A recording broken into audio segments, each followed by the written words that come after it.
Ja fa 9 mesos que els pares de Liao Menjun ploren la seva mort. Segons la seva escola, l'adolescent va saltar des d'aquest quart pis. Segons els pares, els mestres del centre el van matar d'una pallissa el mateix dia que volia donar-se de baixa i després van llançar el cos. Els pares es neguen a reconèixer una autòpsia, segons ells manipulada per encobrir gent influent, i el cos segueix al dipòsit.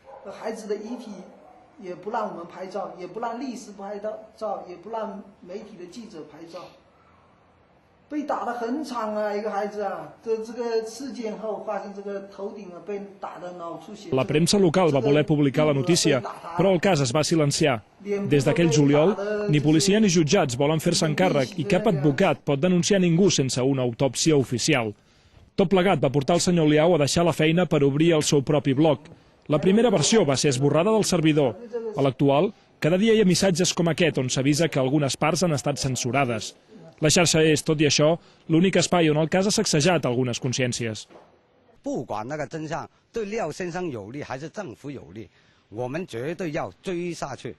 TV3 ha parlat amb el tutor del noi, que assegura que va ser un suïcidi i creu que els pares exageren la història i no tenen proves.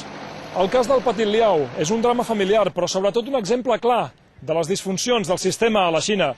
Una família abandonada per les autoritats, per la llei, per la premsa i amb una única pàgina web, censurada diàriament. Sergi Vicente, TV3, Foshan.